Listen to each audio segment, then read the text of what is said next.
Hello everyone, I hope कि आप अच्छे होंगे। आज इस वीडियो में हम लोग सीखने वाले हैं टॉप 5 ऑब्जेक्टिव क्वेश्चन। तो ज़्यादा टाइम को वेस्ट ना करके आइए वीडियो को स्टार्ट करते हैं। यहाँ पे स्क्रीन पे आपको जितने सारे भी ऑब्जेक्टिव क्वेश्चन दिखाई दे रहे होंगे, ऐसे सब क्वेश्चन आपके एग्जाम में एकदम 110% पूछे जाते हैं। ठीक है, हमेशा हर एक साल ऐसे सब क्वेश्चन पूछे जाते हैं। तो आपसे काइंडली रिक्वेस्ट है कि आप वीडियो के अंत तक बने रहिए। ऐसे सब क्वेश्चन आएंगे तो हम आपको एकदम डिटेल से बता देंगे, ऐसे एक्सप्लेन करेंगे ताकि आप कोई भी ऐसा क्वेश्चन आप एग्जाम से छोड़कर नहीं आएंगे। तो देखिए यहाँ पे क्वेश्चन दिया है। पहला क्वेश्चन है सहअभाज्य संख्याओं का मशा होता है। ठीक है, सहअभाज्य संख्याओं का मशा क्या होता है? तो सहअभाज्य संख्याओं का मशा ओनली वन होता है। वन होता है, ये आपको याद करने वाली बात है। ठीक है, तो इसका ऑप्शन हो जाएगा बी। क्या हो जाएगा? Option B. यानी कि इसको आप याद कर लीजिए, क्योंकि इसमें कुछ बताने वाला नहीं है। सहअभाज्य संख्या पूछेगा और उसका एचसीएफ पूछेगा तो हमेशा मान लीजिएगा कि उसका एचसीएफ क्या होगा? 1 होगा। मान लीजिए कि जैसे 4/5 है, 4/5 का हम एचसीएफ निकालेंगे तो क्या होगा? 1 होगा। ठीक है ना, तो वहीं इसका आंसर हो जाएगा करेक्ट 1। अब देखिए यहाँ पे सेकेंड नंबर क्वेश्चन की तरफ चलेंगे। यदि दो संख्याओं का गुणनफल 2166 है एवं उनका मशा 19 है तो लसा क्या होगा? ठीक है, यहाँ पे 4 ऑप्शन दिया है। इन चारों ऑप्शन में से हमें चूज करना है। तो सबसे पहले हम जानेंगे कि दो संख्या है और उसका क्या है, गुणनफल दिया है 2166 और उसका एक का मसा भी दिया है, हमें लसा पूछ रहा है। ठीक है, तो आपको पता होगा कि एक फार्मूला होता है, ध्यान से समझ लीजिएगा। दो संख्याओं का गुणनफल, ठीक है, दो संख्याओं का गुणनफल बराबर क्या होता है? एलसीएम गुणे एचसीएफ। यही होता है फार्मूला। ठीक है, आपको नहीं याद होगा तो आप याद कर लीजिएगा। इस पे भी बहुत सारे क्वेश्चन आपके एग्जाम में आता है, ऑब्जेक्टिव में भी आता है, साथ ही साथ सब्जेक्टिव में भी आता है। तो दो संख्याओं का गुणनफल है, तो दो संख्याओं का गुणनफल यहाँ पे दिया हुआ है 2166। कहीं कहीं दो संख्याओं का गुणनफल ना देखे, पहली संख्या और दूसरी संख्या भी देता है और इसमें एक लसा दे देगा या मसा दे देगा। कोई एक देगा और बोल देगा कि एचसीएफ निकाले या एलसीएम निकाले। समझ पा रहे हैं ना बात को? कहीं कहीं दो संख्याओं का गुणनफल ना देके पहली संख्या और दूसरी संख्या भी दिया रहता है, तो घबराने की जरूरत नहीं है। सेम फार्मूला पे हमें बनाना है। ठीक है, अब देखिए यहाँ पे 2166 जो गुणनफल आ गया। अब क्या दिया है इसमें? अब देखिए यहाँ पे मसा दिया है 19, हमें निकालना क्या है? एलसीएम। मसा है आपका 19, तो यहाँ पर लिख दीजिए। और देखिए यहाँ पे ये गुणा में तो इधर लाकर क्या करेंगे? भाग कर देंगे 19 से, तो ये आपका एलसीएम निकल जाएगा। तो यहाँ से 19 से भाग लगाइएगा तो 19 से कम 19 हो जाएगा। फिर यहाँ पे हो जाएगा 2, फिर 19 से कम 19, यहाँ पे 7, 19 चौके 76, यानी कि एलसीएम का मान निकल कर आ जाएगा 114। कितना आ जाएगा जी? 114। देखिए 114 किस ऑप्शन में है? तो आप बोलिएगा सर ऑप्शन सी में है, जो कि 114 है। ठीक है, समझ में आ रहा है आपको? चलिए बहुत अच्छा। अब आगे बढ़ते हैं 3 नंबर क्वेश्चन की तरफ। यदि a बराबर 2 के पावर 3 गुणे 3 गुणे 5 और b बराबर 2 के पावर 4 गुणे 5 गुणे 7 है तो लसा ज्ञात करें। देखिए यहाँ पे ये गुणनखंड के रूप में दिया हुआ है, a और b का मान दिया है, तो यहाँ से हमें लसा निकालना है। तो डोंट वरी, यहाँ पे देखिए बहुत सारे स्टूडेंट यहाँ पे मिस्टेक करते हैं। क्या करते हैं?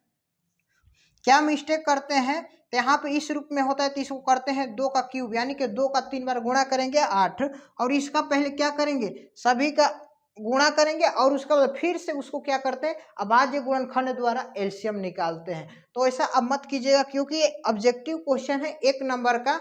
यहाँ पे आपका मेथड नहीं देखा जाएगा, आपका यहाँ पे केवल आंसर से मतलब है। तो हम आपको एकदम इजीली तरीका से बता रहे हैं, सेकेंडों सेकेंड में आप बना सकते हैं। ठीक है, एकदम इजी तरीका है। तो देखिए यहाँ पे ए में और बी में देखिए 2 का पावर 3 है, यहाँ पे क्या है? 2 के पावर 4 है, यानी कि जिसका पावर सबसे ज्यादा होता है उसी को हम लिखते हैं। तो यहाँ पर हम लिखेंगे 2 के पावर 4। ठीक है, यहाँ पर हमने लिख लिया 2 के पावर 4, क्योंकि यहाँ पे एलसीएम जब भी निकालना होगा तो सबसे पावर जिसका ज़्यादा होता है उसी को हम लेते हैं।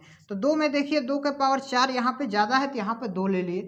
अब क्या लेंगे? अब देखिए यहाँ पे 3 है और इसमें 3 नहीं है, तो कोई दिक्कत नहीं, किसी में भी रहेगा 3 तो यहाँ पे 3 ले लीजिए।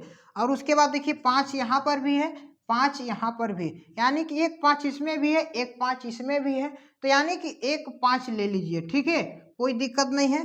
फिर आप देखिए यहाँ पे क्या है, 7 है, तो यहाँ पर 7 ले लेंगे। बस याद रखना है आपको कि जिसका पावर सबसे ज़्यादा होगा जिस संख्या का, उसी को हमें सबसे पहले लेना है, ठीक है। तो अब देखिए यहाँ पे हमने ले लिया, सबको ले लिया। अब इसका हम करेंगे गुणा, 2 के पावर 4 का मतलब क्या, 16, यानी कि 2 गुणे 2 दूनी के 4, 4 दूनी के 8, 8 दूनी का 16, यानी कि 2 का 4 बार हम गुणा करेंगे तो 16 आएगा, ठीक है।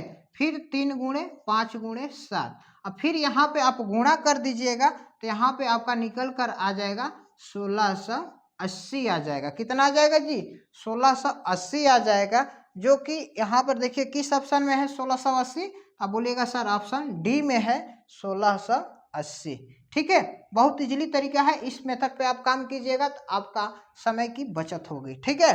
फिर 4 नंबर क्वेश्चन है, यदि m एक धनात्मक पूर्णांक है तो धनात्मक विषम पूर्णांक का रूप क्या होगा। इस पे भी एक क्वेश्चन रहता है एग्जाम में आपके, तो VVI ये टॉपिक है, इसको भी आप ध्यान से समझ लीजिए।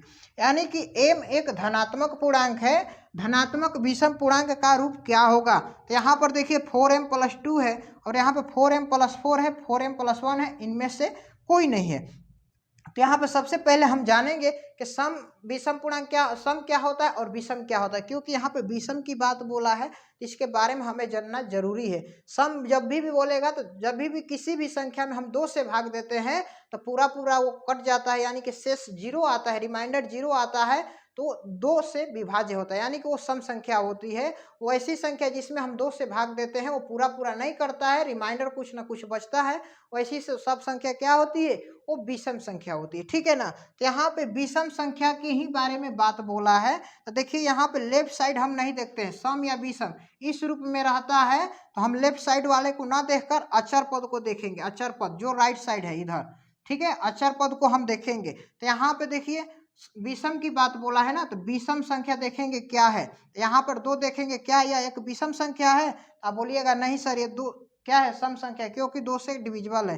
फिर यहाँ पे 4 देखिए, 4 क्या ये विषम संख्या है, तो आप बोलिएगा सर नहीं है, तो क्या है ये एक 4 जो है सम संख्या है, क्योंकि 4 2 से कट जाएगा। अब यहाँ पर 1 बचा है, देखिए बताइए क्या एक सम संख्या है, जी नहीं, ये एक विषम संख्या है। तो जब ये एक विषम संख्या है तो हमें किस चीज की तलाश है, धनात्मक विषम पूर्णांक, तो यानी कि इसका करेक्ट आंसर क्या हो जाएगा, ऑप्शन सी, ठीक है। कहीं कहीं ये विषम के जगह पे सम भी दे देता है।